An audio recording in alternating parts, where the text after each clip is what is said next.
Thank you. Lindsay Hovland who's on here as a co-author, was supposed to give this talk, but she's stuck in Australia right now working. So you guys get to listen to me again. But nevertheless, I'll be talking about a project that I worked on with Lindsay. Co-authors on this are Mike Milzarek, my boss at Geosystems, and then Diane Bengal, who was with the Lower Colorado River Multi-Species Conservation Program. And so I'll be talking about an application of soil moisture and irrigation monitoring on the Lower Colorado River.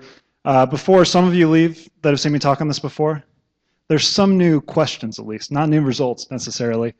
And I figured I would jump right to some of the conclusions too, because it's 5 o'clock. So this is not, I'm not presenting on anything really groundbreaking. A lot of the tools I'll be talking about have been used for academic research like you just saw, as well as agricultural production and ways to optimize irrigation for crops. But it's just a different application for restoration, something that hasn't been included very much. Excuse me. And potentially a really useful tool for adaptive management. So for example, if your irrigation availability gets cut back, you can use these monitoring tools to look at what that means for your restoration sites. So with that, I'll jump in. I don't have any other really good ground pictures, so I just wanted to show this in the background. This is what the restoration site looks like after about 3 years. This is a multi-species conservation program site. This one's planted primarily with Goodings willow, and I just wanted to say the trees were successful. And we can move on to more interesting stuff like soil. Okay, so there aren't many, I haven't seen any other talks on the Lower Colorado River on the US side, so the basin's on the US side too. The Lower Colorado River Multi-Species Conservation Program is a 50-year habitat conservation plan compliance for the Bureau of Reclamation for maintenance and activities associated with water management. And specifically, their goal is to create and maintain riparian marsh backwater habitats on the Lower Colorado River. And this is between the bankfull elevation of Lake Mead and the international border with Mexico. So this takes us right down to the Limotroph, where the Miguel Alemán restoration site is. And the key limitation on the Lower Colorado, as you guys hear over and over for all the different talks, is a disconnected floodplain. So this looks like a lot of the river systems that we work in. In this case, so the restoration site I'll be talking about is an agricultural conversion right here. But the big picture with the Lower Colorado River is you have flood control, conveyance control structures on both sides with very little floodplain in some areas between the levees, so there's very little opportunity for in-channel restoration. But if you zoom out, there's an awful lot of farmland on the Lower Colorado. It's where we get, I don't know what the number is, but it's over 75% of the winter vegetable crops come from the Lower Colorado River water. The cool thing about farmland conversion, it's not natural, it's elevated up above the river, but we have generally high quality soil because it's been irrigated for a really long time and managed for crops. There are existing water rights that they can tap into, and also lots of delivery channels that are available to bring that water to the restoration site. So, I'm not saying this is ideal, but this is the situation we're dealing with for a lot of the restoration on the river in the US. Some additional considerations for the MSCP Habitat Conservation Plan. So obviously we need to keep the trees alive because the habitat is a big part of the HCP. Also, this willow flycatcher species that we hear so much about, in the habitat description, they require saturated soils, slow-moving water on top. It needs to be really wet on the surface of the soil, is what it comes down to. So we need to do this while minimizing the amount of water we use on the Lower Colorado. So it's a challenging situation. So there are lots of things that are not available to us really for irrigation and maintenance of native habitat. We know a lot about depth of groundwater from a lot of the awesome work that's come out of ASU and other places. Can't believe I just said that about ASU being a University of Arizona guy. But I will move on. So the second is, again, the soil moisture monitoring is not generally incorporated into restoration projects. So we're entering in kind of a new realm here. And so then the question, of course, is can this type of monitoring and adaptive management enhance what we do while optimizing our irrigation and using our water wisely? So most of what I'll be talking about for the rest of this is a pilot project that was at Palo Verde Ecological Reserve Phase 2, which is one of the MSCP restoration sites. And for this project, it was a 2-year monitoring effort to go out and look at irrigation application, actually quantify what's going on with irrigation, as well as on the soil surface, so how wet is it staying, and then how wet is the root profile staying, how well are we supporting the native trees, and then develop a long-term recommendations for monitoring. Same site, again, just zoomed out a little bit. The Palo Verde diversion dam is right here, which takes a lot of water out of the river and then spills it back onto the agricultural fields in the area. And Peaver Phase 2 is no exception to that. It gets water from that diversion canal, but it is right on the edge of the Colorado River. This is just a Google Earth image of what the restoration site looks like from the top. And again, the colors are not very good in here, but the big picture for this is that it's about a 75-acre site, so a pretty big site that is just one laser-level ag field separated into different irrigation checks that are each about 7.5 acres. But the main point of this slide is it gets water delivered through a canal up here, and then it gets flood surface irrigation from the top to the bottom. So over 1,000 feet of surface irrigation to irrigate this site. So you can imagine the challenges with that. So for this project, we implemented a combination of field and laboratory analysis. So lots of soils characterization, soil texture, and then moisture retention characteristics, which just says how much of the water in the soil is actually available for the plants through the root zone, and infiltration testing I'll talk about in a second. The big thing I'll be talking about mostly is instrumentation network to look at soil moisture and inundation across the site. And I don't talk about groundwater very much in this talk, but we did have a network of groundwater piezometers around the site as well. And just as general information, the depth of groundwater here is 12 feet, which is not going to support the native riparian trees without irrigation. So it's another constraint. And it's certainly not going to provide moist surface soils. One cool technique we were able to apply to this to look at the water balance at the site. So we're going to calculate the irrigation application, but there's this method from Pam Nagler, and Ed Glenn has worked on this quite a bit too, to estimate the actual evapotranspiration just based on the vegetation, the enhanced vegetation index, which can be just pulled from the MODIS satellite. And then using the applied water, which I'll talk about in a second, and this ET estimate, we can use it to determine a rough water balance for the site. You guys got a great introduction to some of the soil moisture monitoring stuff from the previous talk, so that's great. For this project, we had 4 different levels of monitoring. The first is just an irrigation monitoring sensor, was just to detect when there's water on the surface. Level 1 stations have inundation sensors as well as just surface soil monitoring sensors that are those same sensors, those EC5s that are 5 centimeters tall that are in the surface.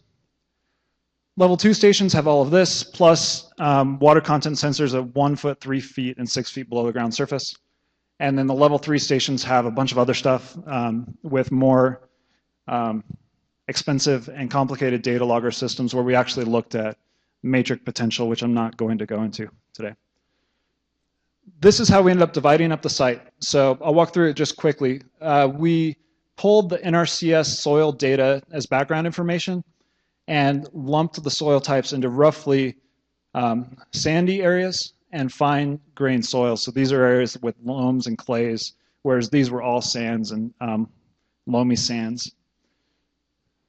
Again, we had 4 different levels of stations, and we had a lot to put out here.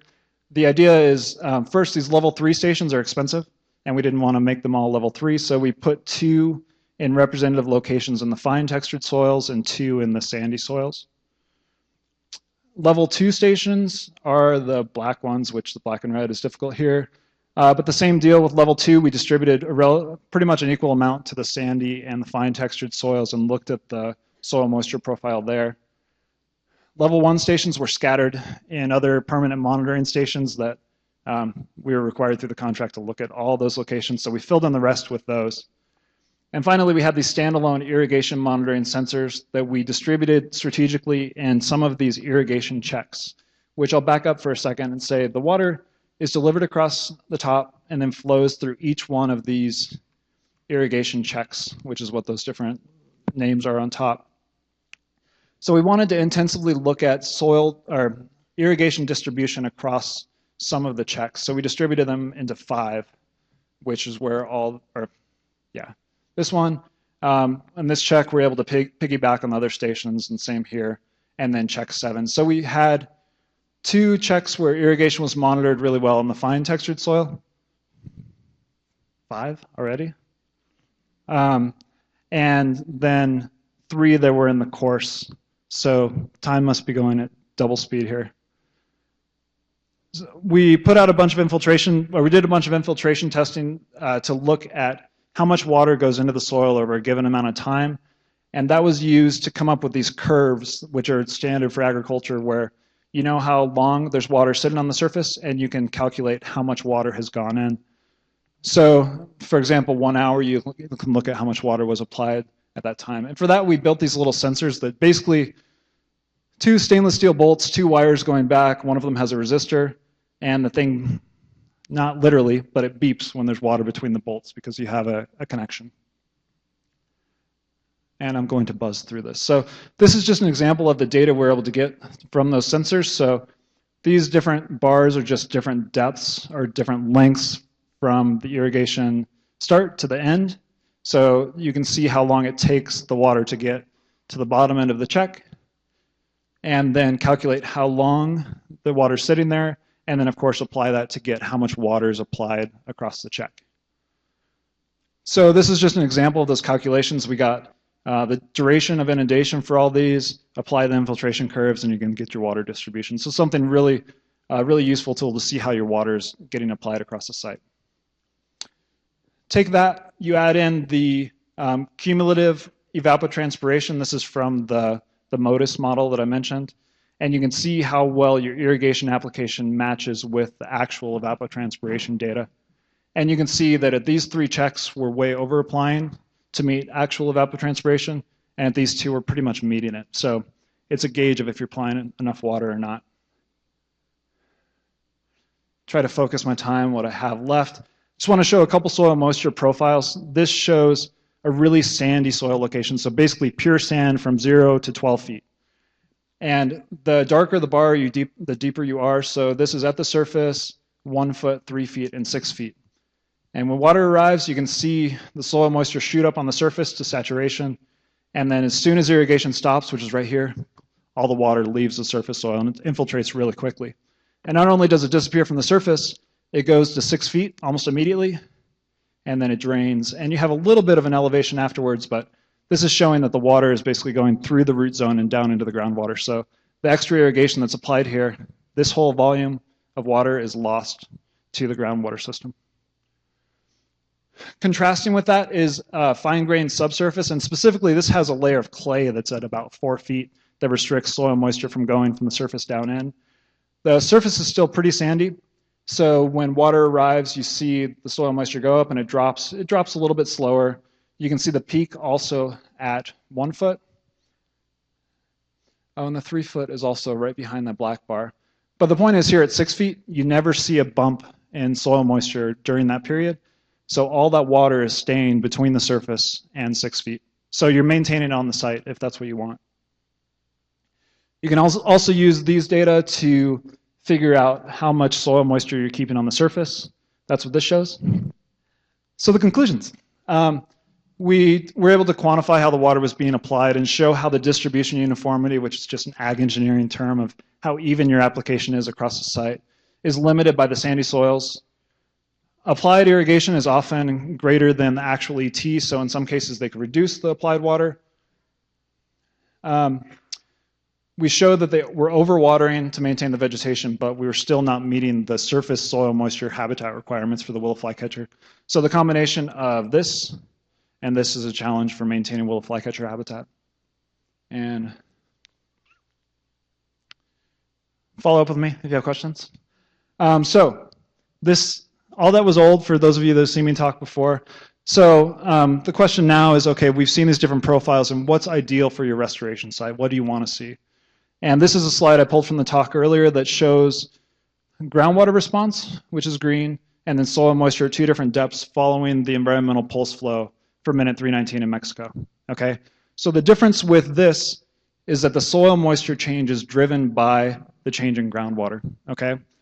So groundwater comes up, groundwater goes down, soil moisture on the surface goes down, and then soil moisture at 50 centimeters goes down. And what this is, as far as recruitment of native trees, is the water content's going down, but the roots from the trees are going to be chasing this down and get their feet into the groundwater, okay? Which for long-term resilience, this is kind of what you want. But this all depends on you having the shallow enough groundwater to support those trees. So if you have shallow groundwater, something like this might be ideal and you can get the trees established here. If you have deep groundwater and can't support the trees, you might want to try to apply, or it would be better to have that clay layer that's going to keep all the soil, all the water in your shallow root zone. The problem is that if you ever stop irrigating, that site is obviously not resilient, and the trees are going to die eventually. That was a gloomy way to end it. So we'll end it with a pretty tree of the Bill Williams and one free drink ticket at the poster session, right? So thank you. Thank you very much. So my question is in these ag fields that are in the historic floodplain, there's such variability in those soils across those ag fields that, you know, you have incredible data that's going to help you to figure out for a specific row, let's say, what's the optimum amount of irrigation time. But across that field, I mean, how do you take it to that level of, okay, you have a lot of micro data. Now I want to know what's the optimum amount of time to irrigate this 75-acre field. Thank you. So one thing that I mentioned at the beginning is we had the background NRCS soils data. And in a lot of cases, that's not great spatially. But if you were to go back and look at the data we had, the NRCS actually predicted it wasn't perfect, but we could definitely predict where we would expect the fine textured soils versus the sands. So unfortunately, that wasn't built into the restoration design. But if they had been able to think about that in the first place, they would have been able to, you know, more strategically assign the different planting areas. All right, we have time for one last question. There was a hand somewhere in the back. Yes, no, all right.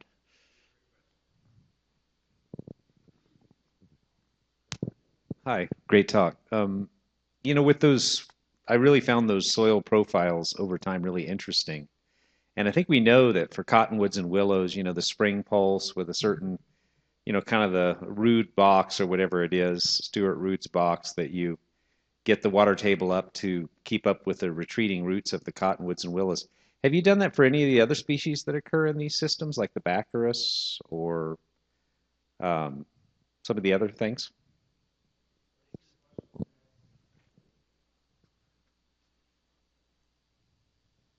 You know, not that I know of, and I don't know if anybody else has any examples of that. But really, I mean, I really like cottonwoods too, but there's a ton of research out there on cottonwoods, and I think some of the other native species like Baccharis, which is great to see some of that in the previous talk. And that's been part of the focus of what we are looking at now in Mexico a little bit. So the short answer is no, but I think it would definitely be worth looking at more closely.